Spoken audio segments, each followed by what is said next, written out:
ikoresha ikintu bita stop loss kabisa. Ntiwirare ngo ube wakora order idafite stop loss, kubera yuko ahangaha ushaka gushiduka uguye mu gihombo. Niba ufite target, niba winjiye mu isoko ukinjiranamo amadolari 500, ukaba ufite target yo gukuramo amadolari 50, inyungu y'amadolari 50, mbere na mbere banza ukore stop loss y'amafaranga ushobora guhomba akaba atagutera ikibazo. By'umwihariko burya inama nuko wakora stop loss hagati y'amadolari 3 n'amadolari 5, noneho profit niba ushaka inyungu nabo ukafata inyungu ntoya hagati y'amadolari 10 na 15, kwa yuko nushaka babyumva. Ariko sinzi sirimesi kabiri mwumvishe yuko P-Network agiye kuba launched kuri ISO 2022, nyine ni ku itariki 22 z'ukwezi kwa 11, ni uku kwezi turimo nyine. Countdown yatangiye, ubu tuvuga nubwo ndimo ndakora iyi video hasigaye iminsi 12 n'amasaha makeya.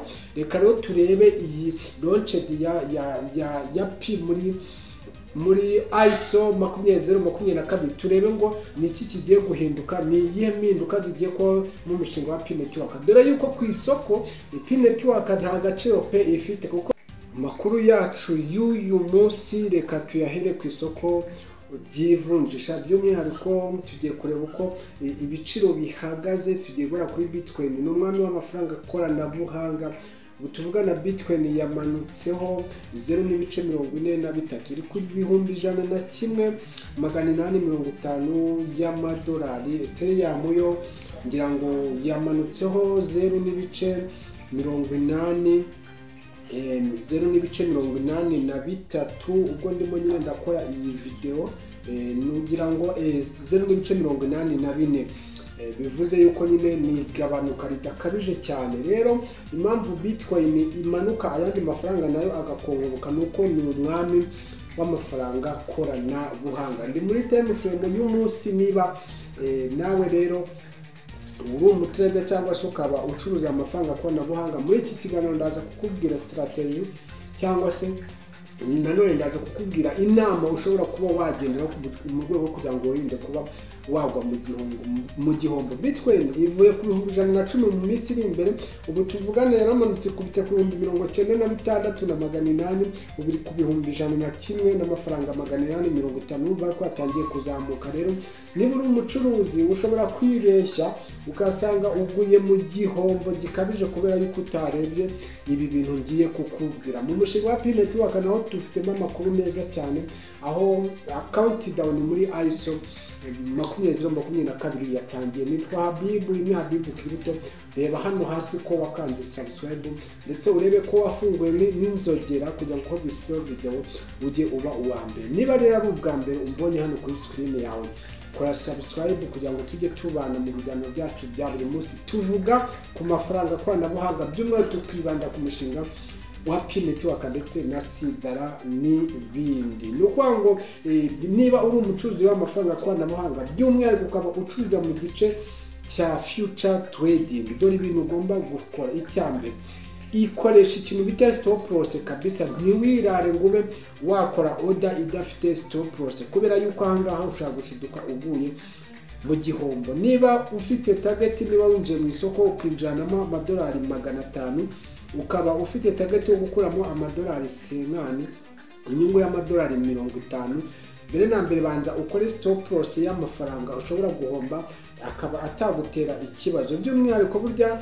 inama nuko wakora stop loss hagati y'amadolari 3 n'amadolari 5, noneho profit niba ushaka inyungu nabo ukafata inyungu ntoya hagati y'amadolari 10 na 15, kwa yuko nushaka amadolari menshi bitewe nuko isoko rimeze bishobora kuza kurangira uhiye. Niwibagirwa kuba wakiramo stop loss, ushobora kwirara ukabona isoko waguze winjiye long. Ubwo niba uvuga kwinjira long, abantu nyine batabizi ni ukugura isoko rizamuka, ukibwira ko isoko rishobora kugomeza kuzamuka, rishobora kuza kuguhindukirana rikamanuka, bityo ugasanga urahiye. Niba winjiye short, ubwo waguze bimanuka, isoko rishobora kuguhindukirana rikazamuka, nabwo ugasanga urahiye. Wowe ikintu ugomba gukora nyine menya stop loss, umenye profit iringaniye kugira ngo utaza kuba wagwa mu gihombo. Abo ni abacuruzi. Niba ucuruza mu gice cya sport trading, ho nta kindi kintu nakubwira, kubera yuko ni ugutegereza nyine, ho nta kindi kiba musibye niba waguze nyine iyo Bitcoin ukayigurira hano ku bihumbi 101,800, ni ukuvuga ati wenda nigira ku bihumbi 103 cyangwa 105 ndagurisha mbe nungutse. Nuko bigenda nyine aho ngaho ho nta kuvangura akoresha stop loss, wunguka bitewe nuko coin yazamutse nyine, yanamanuka ukaza gutegereza ikaza kongera igakora comeback ikagaruka nyine, ukaba wabasha kubonamo akanyungu. Muri P-Network ngira ngo mwabonye ko ISO 20022 igiye kuroncinga P-Network kandi ikayironcinga kuri GCV. Ibintu turabivuga abantu benshi nibabyumva, ariko sinzi rimwe si kabiri mwumvishe yuko P-Network igiye kuba launched kuri ISO 20022. nyine ni ku itariki 22 z'ukwezi kwa 11, ni uku kwezi turimo nyine. Countdown yatangiye, ubu tuvuga nubwo ndimo ndakora iyi video hasigaye iminsi 12 n'amasaha makeya.